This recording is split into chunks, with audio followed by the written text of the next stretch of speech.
En Irlanda, una casa señorial quedó marcada por el baile de una mujer solitaria con el demonio. En el sur de España, en un hotel para espías, un agente doble se convirtió en inspiración literaria. Y en la isla de Puerto Rico, un hombre traicionó su promesa sagrada de guardar el secreto de la fuente de la eterna juventud. Seguidme en este viaje a estos y otros lugares de leyenda, donde el amor llevó al límite al ser humano. Me llamo Josh Gates. He viajado millones de kilómetros y explorado más de 100 países. La pared se está desmoronando, se está derrumbando. Y mis destinos favoritos tienen historias increíbles que contar. Estas son las historias y secretos de esos lugares legendarios.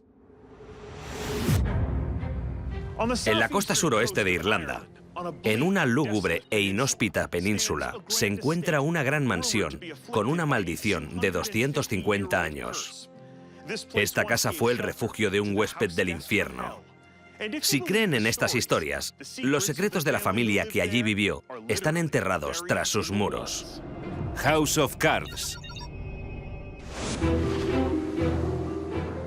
La península de Hook tiene 59 kilómetros cuadrados y se adentra en el frío y tormentoso mar de Irlanda. Este paisaje castigado por el mar no solo alberga uno de los faros más antiguos del mundo, sino también el inquietante y perturbador Loftus Hall. Loftus Hall es una mansión de 700 años de antigüedad, con un terreno de 25 hectáreas. Según la leyenda, en esta región, los celtas paganos llevaban a cabo sacrificios rituales. Pero no es por esa leyenda por lo que está en la lista de los lugares más aterradores de Irlanda, sino por la siguiente. En el siglo XVIII, cuando la familia Loftus vivía aquí, este remoto lugar recibía pocos visitantes, al menos de los humanos. En el año 1765, mientras una lluvia torrencial barría la península, Lady Anne Tottenham, de 21 años, se calentaba en la chimenea junto a su padre Charles y su madrastra Anne Loftus. Lady Anne no encontraba un marido adecuado para abandonar esa casa fría y aislada. De repente, se oyó un golpe fuerte en la puerta principal. Al abrirla, vieron a un hombre atractivo y curtido. Les dijo a la familia que estaban navegando hacia Wexford cuando su barco encalló en la orilla, y fue el único superviviente. A Lady Anne le fascinó la llegada del desconocido. A fin de cuentas, una mujer joven no tenía demasiadas oportunidades de ligar en la era anterior a Tinder. Ese hombre parecía un regalo de los dioses del amor, pero como veréis, ella debería haber pasado de él. Esta es la habitación donde debió dormir el desconocido. Como Anne era una mujer soltera, cualquier huésped masculino se habría alojado en el otro lado de la casa. A pesar de dormir separados, se cree que Lady Anne y el caballero misterioso empezaron a pasar mucho tiempo juntos. Ella le enseñó los terrenos de la finca de su familia y le llevó a su playa privada. Curiosamente, aunque el desconocido afirmaba haber naufragado, no quedaban restos de su barco en la costa. Pero Lady Anne estaba demasiado enamorada para darse cuenta. Pasaron días y semanas, y en vez de echarle educadamente como a la mayoría de invitados, parecía que el desconocido había cautivado a toda la familia. Pero según la leyenda, todo eso iba a terminar. Una noche, jugando a las cartas, a Lady Anne se le cayó un naipe al suelo. Y cuando fue a recogerlo, se dio cuenta de que aquello había empezado con mal pie.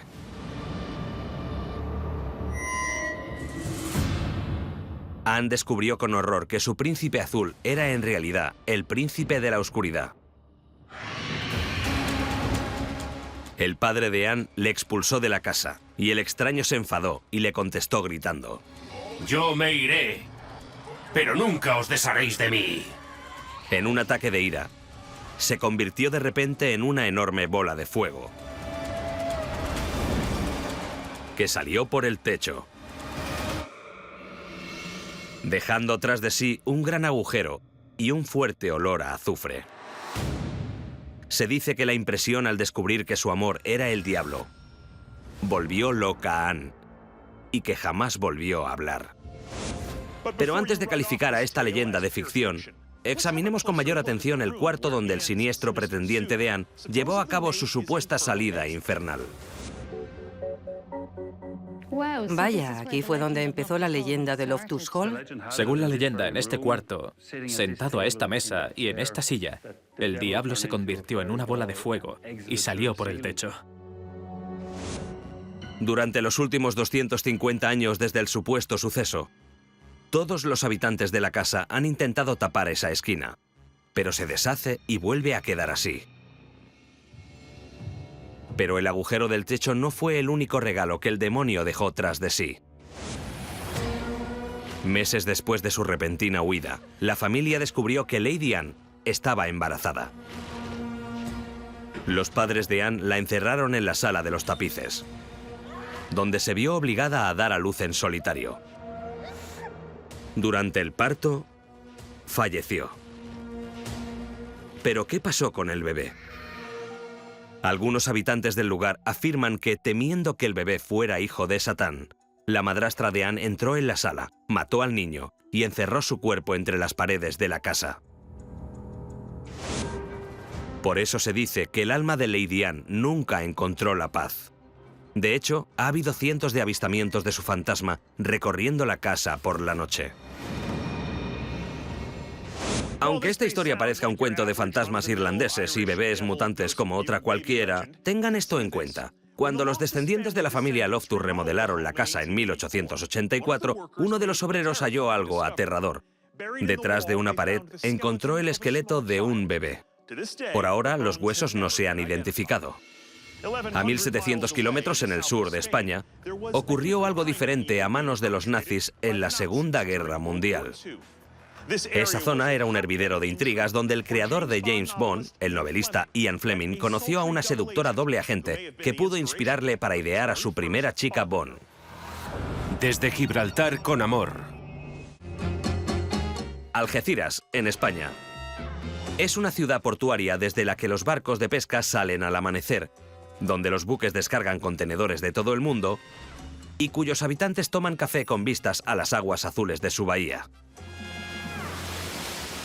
Si buscas un lugar donde alojarte en Algeciras, no hay otro mejor que el Hotel Reina Cristina. Desde su inauguración en 1901, ha acogido a huéspedes tan ilustres como Charles de Gaulle y Orson Welles. Seguramente vinieron aquí por lo mismo por lo que vinieron espías del Eje y aliados en la Segunda Guerra Mundial. Las vistas incomparables de la península de Gibraltar. Un pequeño territorio con alto valor estratégico controlado por los británicos. Corría el año 1943 y Larisa Swirsky era una agente secreta nazi. Su misión era vigilar las maniobras navales en el estrecho de Gibraltar, pues los británicos lo utilizaban para controlar el tráfico naval de entrada y salida del Mediterráneo. La información que conseguiría ayudaría a los nazis a preparar un plan de invasión de Gibraltar. El nombre en clave era Operación Félix. Antes de la guerra, Larisa trabajaba en París como fotógrafa y se codeaba con gente como Coco Chanel y Salvador Dalí. Como supuestamente descendía de la realeza rusa, odiaba a los soviéticos y el comunismo con toda su alma. Así que cuando el enemigo de la URSS, Alemania, intentó reclutarla, ella dijo: «Me apunto». En principio, desconocedora de las terribles actividades de los nazis en toda Europa. El periodista español Juan José Tellez afirma que Larisa era solo una en la larga lista de espías alojados en el Reina Cristina en los años 40. Los espías del servicio secreto alemán vivían aquí y los espías británicos de Gibraltar venían presuntamente a tomar el té. Por eso esta era la ruta de los espías. En el hotel, mientras Larisa se ocupaba de espiar para los nazis, Los británicos controlaban a agentes como ella para reclutarlos como aliados. Según la historia, entre los británicos que merodeaban por el Reina Cristina estaba el joven teniente y futuro creador de James Bond, Ian Fleming. Su misión era seguir a nazis y a posibles saboteadores españoles en caso de una alianza entre España y Alemania. Y una de las espías a las que controlaba era Larisa. A medida que la guerra avanzaba, Larisa fue usando su habilidad como fotógrafa para conseguir un importante archivo fotográfico, incluyendo posibles objetivos de ataques aéreos en los alrededores de Gibraltar. En 1943, las fuerzas del Eje hicieron explotar un tanque de combustible en el puerto de Gibraltar. Los alemanes ansiaban conocer el alcance de los daños causados a sus enemigos, pero la zona estaba custodiada por soldados británicos. Así que ordenaron a Larisa que se infiltrara en la fortaleza británica. Liana Romero ha oído la historia de boca de Larisa, porque era su madre.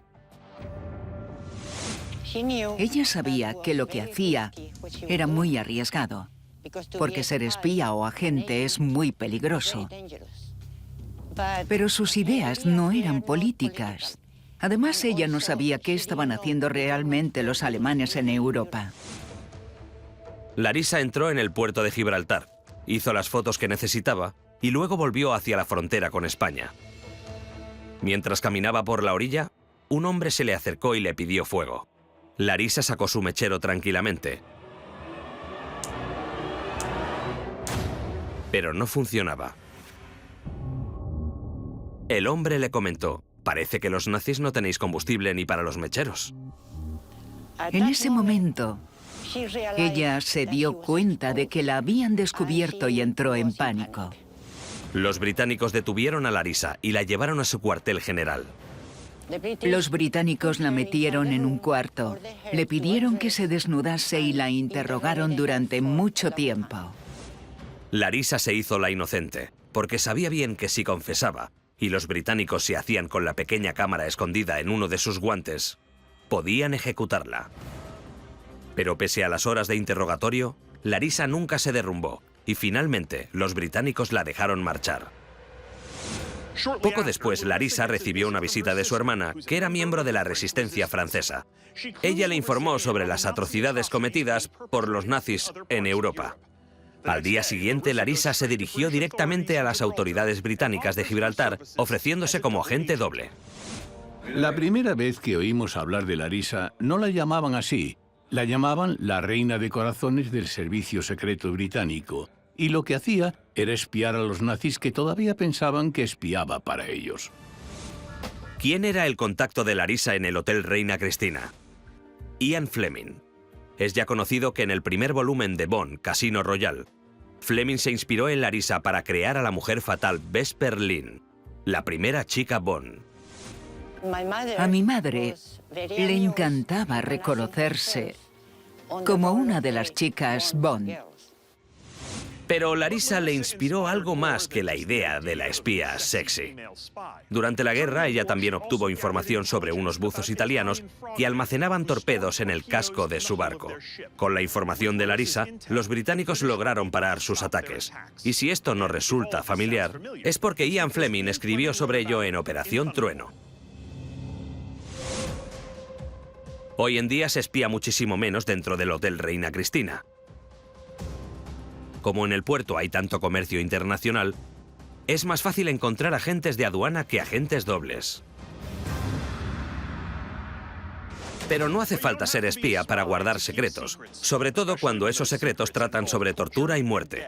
En lo alto de una colina de Eslovaquia se alza el castillo medieval de una asesina en serie tan enamorada de sí misma que hacía cualquier cosa para mantener su aspecto joven. Y me refiero a cualquier cosa. La Condesa Sangrienta. Las tierras de Eslovaquia están cubiertas de densos bosques y montañas nevadas. No le sorprenderá que este lugar formara parte de Transilvania. Sí, la famosa Transilvania. Metido en un valle entre el bosque y las montañas está el pueblo de Chaktice. Y encima del pueblo se encuentran las ruinas de un castillo sacado de una película de terror.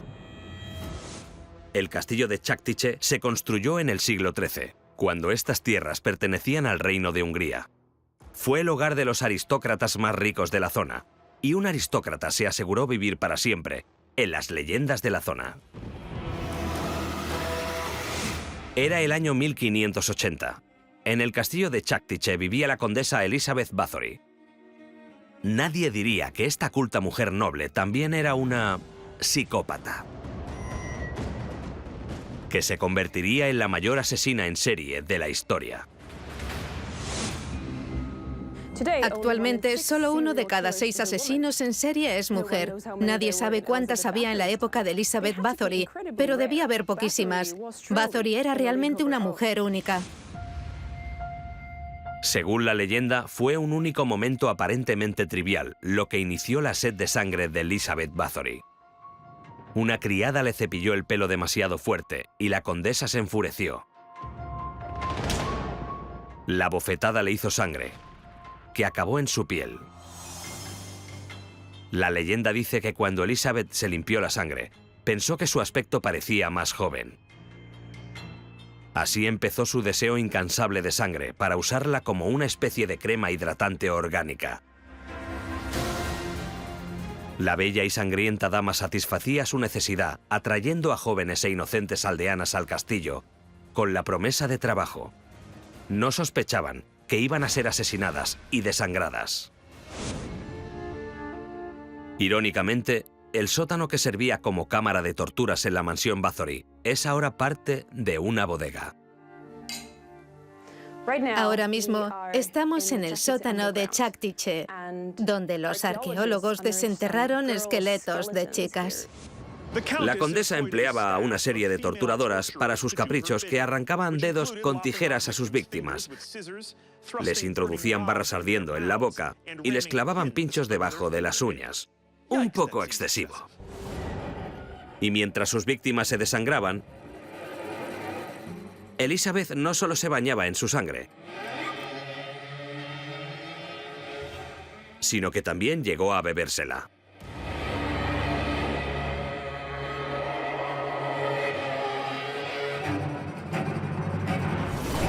¡Menuda sangría! ¿Cómo llegó esta condesa a convertirse en vampiresa? Pues hay quien cree que de pequeña le dejaron presenciar un castigo brutal. Vio cómo cosían vivo a un campesino a la tripa de un caballo. Puede que aquello le marcara, pero bueno, no soy un experto. La leyenda cuenta que a medida que Elizabeth crecía, su sed de sangre iba aumentando. Expandió su lista de víctimas, abriendo una escuela de etiqueta y buenas maneras que atrajo a chicas de familias de la élite. Pero su nueva táctica falló. Era de esperar que a la aristocracia de Hungría le molestara que sus hijas desaparecieran. Y en 1609, los rumores de las supuestas atrocidades de Elizabeth llegaron a oídos del rey. Las autoridades pillaron a la condesa con las manos en la masa y la detuvieron. Pero su historia no acabó ahí. Lo normal es que fuera ejecutada. Bueno, pues igual que hoy, el dinero manda. Solo las campesinas que la ayudaban a torturar fueron ejecutadas. ¿Y el castigo de Elizabeth? El castillo en el que acababa con sus víctimas se convirtió en su prisión permanente. Estas son las ruinas del dormitorio de la condesa Bathory. Su familia la emparedó aquí dentro, ladrillo a ladrillo, sin puertas ni ventanas. Solo dejaron una rendija para poder pasarle los platos de comida. Tras 4 años sola en su mazmorra a medida, Elizabeth murió en 1614. Hoy no se encuentra demasiado sobre la época de Bathory en Chaktiche, aparte de esta inquietante estatua en la Plaza Mayor. Ah, y también el vino que se almacena en el sótano donde la condesa torturaba. Los bodegueros han homenajeado su leyenda con un tinto afrutado que llaman, como no, sangre de Bathory. No fue el vino, sino el licor lo que metió en problemas al hombre de nuestra siguiente historia. La leyenda tuvo lugar a 9.500 kilómetros de distancia, en el centro de Nevada, en un hotel supuestamente encantado que en su época alojó a los hombres más poderosos del siglo XX. Y uno de esos hombres acabó en medio de una peligrosa conspiración política. Este muerto está muy vivo. Situado a medio camino entre Reno y Las Vegas, se encuentra Tonopah, en Nevada, con una población de 2.500 personas y apartado de la civilización. Este antiguo pueblo minero ha pasado por mejores momentos, pero hay un lugar que sigue atrayendo a los turistas. No es el aterrador Motel Clown. Me refiero al Hotel Mizpah. Construido en 1907, el Mizpah, que significa atalaya en hebreo, fue noticia desde el día en que abrió, porque era el mejor hotel del oeste. Conocido como la joya del desierto, pronto se convirtió en parada imprescindible para ricos y famosos. Al entrar en las habitaciones de estilo eduardiano, te transportas a la época en que los invitados ilustres se codeaban con los iconos del salvaje oeste. Kanani Pinkerton trabaja en el hotel y está encantada de compartir sus historias sobre los días de gloria del Mizpah. Según la leyenda, el boxeador Jack Dempsey era portero en este hotel. Wyatt Earp pasaba tiempo aquí y al famoso billonario Howard Hughes le gustaba tanto que se casó aquí. Las historias sugieren que también hay visitantes que no pagaron en el Mizpah. En otras palabras, que entraron y nunca salieron. De hecho, este se considera el hotel más encantado de Estados Unidos. Pero lo que realmente mantiene al Mizpah en el mapa es una leyenda sobre muerte, engaño y mala política. Era noviembre de 1940. Pittman, un demócrata de 68 años, se presenta para la reelección al Senado de los Estados Unidos. Está a punto de conseguir un escaño por sexta vez. Y no parece muy preocupado. Se acercan las vacaciones y los últimos días antes de las elecciones está muy ocupado con la campaña. Es decir, bebiendo por toda Nevada. El senador Pittman era un bebedor legendario. Una vez le vieron disparando a farolas mientras estaba borracho. A su mujer la llamaban Margarita. No es una broma. Según la leyenda, la víspera de las elecciones, el séquito barra la cuadrilla de Pittman llegó al Hotel Mizpah y el senador se bebió una botella entera de whisky. Aunque en el Congreso no haya límites de mandato, el cuerpo humano sí tiene límites. Y después de días dándole a la botella, el ebrio candidato se derrumbó. La historia cuenta que antes de que la prensa conociera el incidente, los ayudantes de Pittman le levantaron y le llevaron a su habitación. Llegó el médico personal de Pittman y tras un breve examen les dio su opinión profesional. El senador había fallecido. Había sufrido un ataque al corazón. Aunque estoy seguro de que el personal del senador Pittman lloró durante mucho tiempo la pérdida de su jefe, la política es política. Y aún tenían que ganar unas elecciones, aunque su candidato estuviera, ya sabéis, acabado. El equipo del senador seguía con esperanzas de ganar con un candidato que tenía un mensaje fuerte y un pulso débil. O más bien, no lo tiene. Pocas horas antes de la apertura de las urnas, traman un plan diabólico. El equipo del senador sabía que si descubrían el cadáver antes de las elecciones, el partido rival podría ganar el escaño. Solo tenían que procurar que la prensa no averiguara que el candidato estaba con los otros fantasmas del Mizpah. Los ayudantes del senador informaron a la prensa de que Pittman estaba muy cansado por la campaña y no haría ninguna aparición hasta que no acabaran las elecciones. Por suerte, los reporteros lo creyeron. Solo tenían que pensar en qué hacer con el cadáver del senador. Y lo que supuestamente se les ocurrió a los ayudantes de Pittman fue como en la película Este muerto está muy vivo. Se dice que llevaron el cuerpo sin vida de Pittman al baño de su suite y lo colocaron en la bañera. Después echaron varios cubos de hielo en esa bañera. Durante los siguientes días, mientras contaban los votos, Pittman estaba refrescándose. Y cuando anunciaron el resultado de las elecciones, Y el ganador ha sido Pittman. hubo buenas noticias para el candidato cadáver. Ya era seguro informar de la muerte del senador a la prensa, Poco tiempo después, el gobernador de Nevada nombró a su sustituto, un demócrata y vivo. El plan mereció la pena. Como era de esperar, se ha debatido mucho sobre varios detalles de esta historia, incluso sobre dónde murió realmente Pittman. Algunas personas de Reno creen que falleció allí, pero la gente de Tonopah sabe que fue aquí.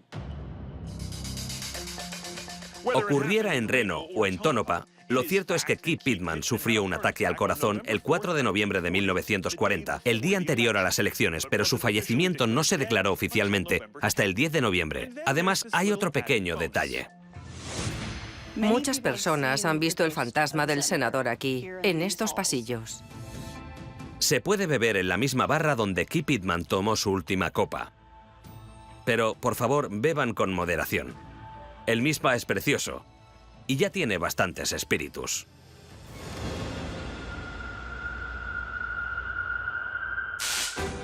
A diferencia del senador fallecido, hay quienes ansían beber un tipo de elixir que supuestamente da vida eterna. Por ejemplo, Ponce de León, que organizó una expedición en busca de la fuente de la juventud. Nunca la encontró, obviamente, pero según una leyenda, está en Puerto Rico y la guardaba un guerrero, que era el último de su tribu. Lo único que le pudo hacer desvelar su situación secreta fue una mujer. Crucificación aplazada. La isla de Puerto Rico, territorio estadounidense desde 1898, está situada entre el Océano Atlántico y el Mar Caribe. Sus claras aguas azules la convierten en un lugar ideal para practicar snorkel y submarinismo. Pero es otro tipo de agua el que lleva siglos atrayendo exploradores al enorme sistema de cuevas de Puerto Rico. Estoy hablando sobre la Fuente de la Juventud, ese manantial legendario que supuestamente restaura salud y proporciona vida eterna a cualquiera que beba sus aguas o se bañe en ellas. Yo me apunto. Gloribí González Mercado investiga la geología de la isla y cree que Puerto Rico podría albergar algún tipo de aguas terapéuticas. Estas cuevas son de piedra caliza y muy ricas en minerales. Son muy saludables. Aunque estoy bastante seguro de que esta no es la mítica Fuente de la Juventud, las leyendas de la zona sugieren que la fuente no solo es real, sino que está escondida en algún lugar de las 2000 bonitas grutas de Puerto Rico, y que antiguamente la guardaban los indígenas del país, los taínos. Durante el siglo XVI, los colonos españoles de Puerto Rico oyeron rumores sobre un grupo secreto con poderes místicos. Pero los colonos y sus enfermedades habían diezmado a los taínos a finales de ese siglo, y con ellos murió el secreto del lugar de esa fuente de leyenda. O tal vez no. Esta es la Cueva Ventana, el lugar de una leyenda popular sobre amor prohibido.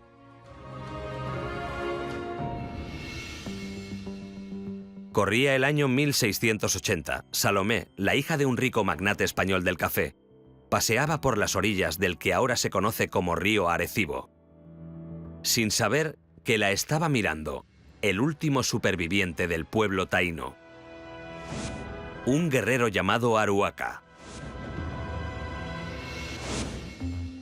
Un día, el padre de Salomé insistió que Juan, el hijo de un vecino rico, la acompañara en un paseo diario.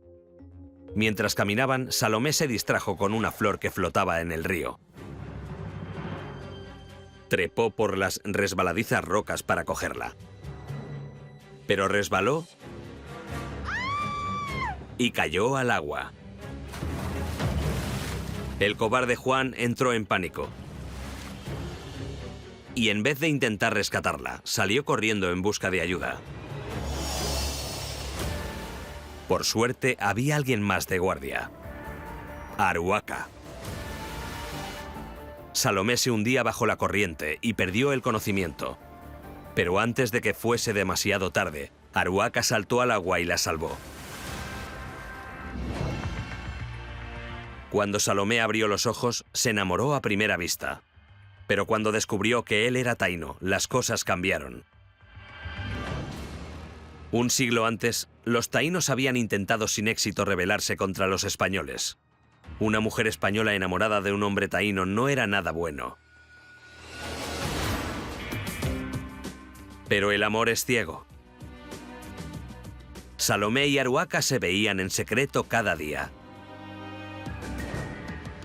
Al poco tiempo, el padre de Salomé empezó a sospechar y decidió seguirla.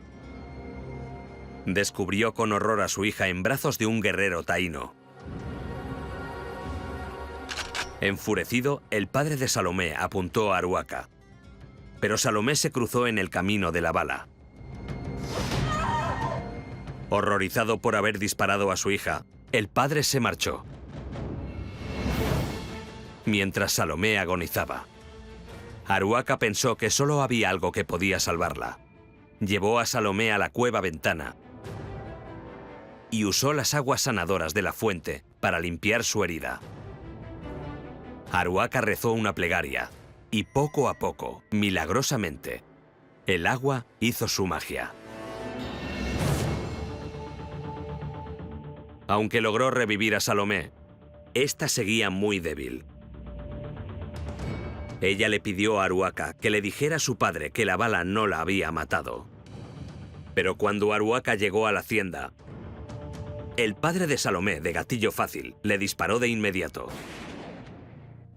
Haruaka murió antes de poder decirle que Salomé, la mujer que ambos amaban, seguía con vida.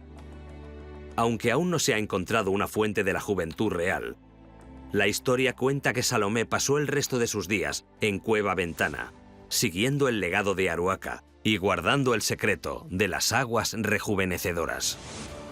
La gente de la zona la llama la Cueva de Salomé, porque suelen oír a una joven riendo en el fondo de la cueva o sienten que hay alguien detrás de ellos, pero cuando se giran, no hay nadie.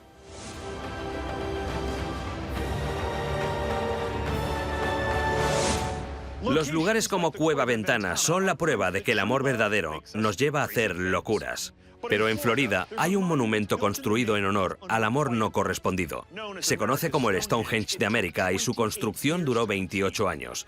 Sin embargo, este impresionante lugar no fue obra de todo un equipo. No, este santuario a una amada fue construido por un solo hombre. Y el secreto de cómo lo hizo es tan misterioso como el propio amor. Mi querida Coral. A 43 kilómetros al suroeste de Miami, la ciudad de Homestead es la entrada a dos destinos populares: los Cayos de Florida y el Parque Nacional de los Everglades. Pero Homestead también posee uno de los tesoros nacionales más extraños de Estados Unidos, un paraíso rocoso llamado Castillo Coral.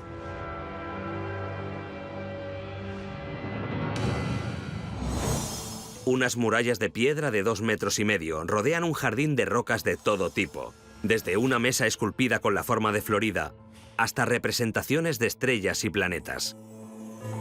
A pesar de su nombre, los bloques del Castillo Coral no son de coral, sino de oolita, un tipo de caliza que se encuentra a pocos centímetros de la superficie del sureste de Florida.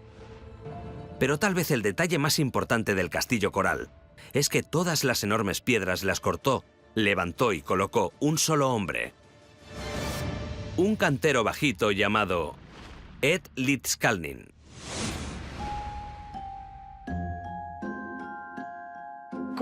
El Castillo Coral es algo que hizo Ed para dejar huella en esta tierra. Por ahora, seguimos sin tener todas las respuestas de lo que Ed quiso hacer. Es impresionante. La historia del Castillo Coral empieza en Letonia en 1913. Ed iba a casarse con Agnes, su amor verdadero. Pero el día antes de la ceremonia, ella se echó atrás. Con el corazón roto, Ed emigró a los Estados Unidos y finalmente se asentó en Florida, donde esperaba olvidar sus problemas bajo el sol del sur.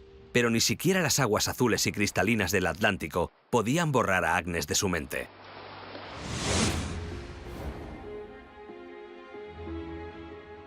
Ed se impuso la misión de inmortalizar su amor, no solo en su corazón, también en la piedra.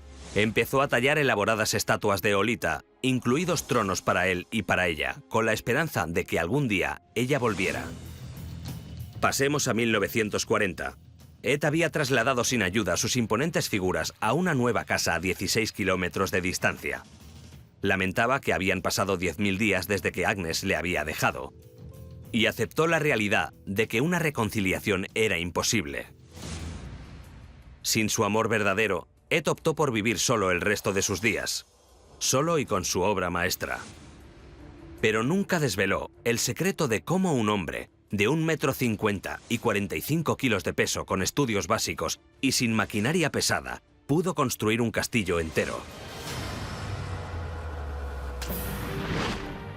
Para evitar a los curiosos, trabajaba solamente de noche. Paraba nada más notar la mirada de algún entrometido.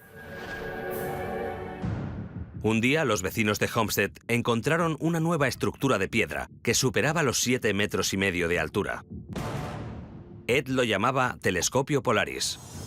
Es un solo bloque de oolita que pesa 18.000 kilos. Arriba tiene un agujero. A 30 metros, en otra roca, hay otro agujero perfectamente alineado. De noche, Ed miraba por ese agujero y veía Polaris, la estrella del norte. Lo más increíble es que Ed hizo esto en 1940 y no había satélites GPS, ni láseres, ni ordenadores modernos. Además de la precisión, la gran pregunta es cómo un peso pluma como Ed logró levantar y colocar estos bloques gigantes de piedra. Hay quien cree que Ed tenía un poder paranormal, e incluso afirman que le vieron mover piedras con la mente. Pero recientemente, unos obreros que cavaban una zanja cerca del castillo descubrieron accidentalmente algo que podría resolver el misterio: una cantera oculta. Cuando retiraron la tierra, lo que quedó fue una enorme cavidad que Ed había picado secretamente en la caliza. En ella encontraron una serie de herramientas como trípodes, una polea y un aparejo elevador. Las herramientas ocultas de Ed sugieren que los principios básicos de la palanca fueron la clave para construir el castillo coral, pero ese descubrimiento no explica del todo cómo Ed llevó a cabo su obra. Sus poleas y trípodes solo llegaban a unos 3 metros del suelo. Pero ¿cómo se puede construir un edificio de 2 plantas mucho más alto que todos sus trípodes? Nadie tiene la respuesta a esto. Ed nunca dejó de trabajar en el tributo a su exnovia. Y apenas ganaba dinero ofreciendo visitas al castillo coral por 10 centavos. Murió en 1951 a los 64 años, todavía añorando a su amor verdadero. Hoy en día, a pesar de ser el producto de un corazón roto, el castillo coral se ha convertido en la meca de los amantes e incluso en un lugar para bodas popular. Aunque Ed nunca recuperó a Agnes, el monumento que construyó sigue inspirando a parejas para estrechar sus lazos.